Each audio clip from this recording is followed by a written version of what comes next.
Komm, Piroschka, wir gehen jetzt auch an die Quelle und dann können wir ein bisschen was trinken. Da ist das schön da. Herrlich.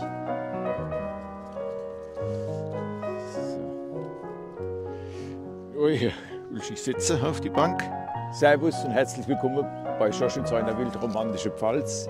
Ich bin jetzt gerade dort das kleine Bächel hochgelaufen und bin an der Quelle. Und die Quelle ist die Quelle vom Triefebach. Triefebach sagt dir mit Sicherheit gar nichts, denn sie liegt mitten im Pfälzerwald, ist aber die Bach letztendlich, die bei uns am Doktorenhof in Fenningen, also durch Fenningen läuft, und unten am Doktorenhof, wo man die Pferde hin, läuft sie unten vorbei.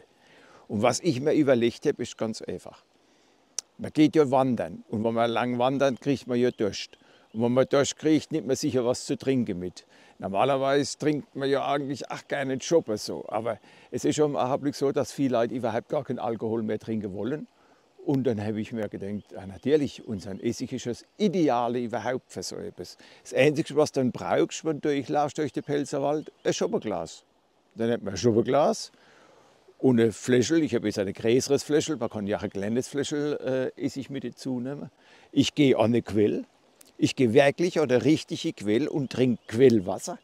Jetzt sind manche Leute, die sagen, ja, das ist ja nicht filtriert, das ist ja nicht sterilisiert, das ist ja kein Chlor drin oder was. Aber genau das ist es doch. Das haben unsere Vorfahren all getrunken. Seit Tausenden von Jahren trinkt man Quellwasser. Ich gehe in eine Quelle, nehme ein Schopperglas mit, holen wir jetzt ein Schopper Wasser aus der Quelle, mache ein bisschen Essig neu. Und das war's. Und das trinke ich. Und dann habe ich das Beste überhaupt, was ich trinken kann, um weiterlaufen zu können. Und die Piroschka, die trinkt sowieso aus dem Bach, die fragt gar nicht erst noch.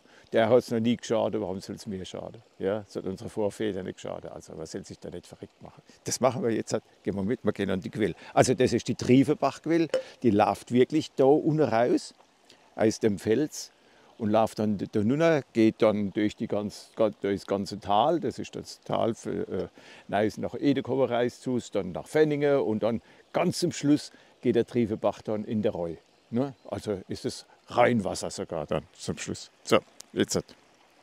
Piroschka, gehst du mit? Gehen wir an die Quelle. Komm. Komm.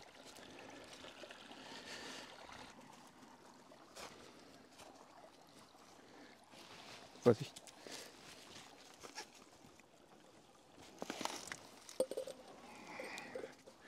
So, jetzt nehmen wir uns mal ein Schopper Wasser aus der Quelle.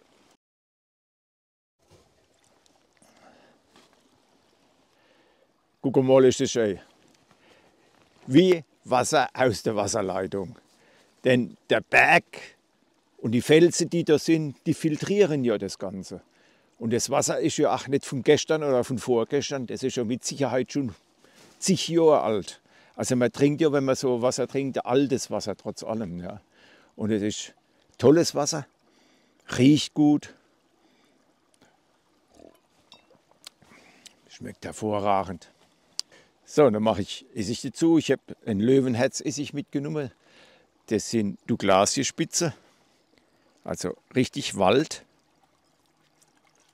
Und es reicht schon vollkommen aus. Also man kann das Ganze abfüllen in eine kleine Flasche. Das kann man quasi in die Hosentasche stecken. Und hat jetzt, wenn man das trinkt, ein wahnsinnig erfrischendes Getränk.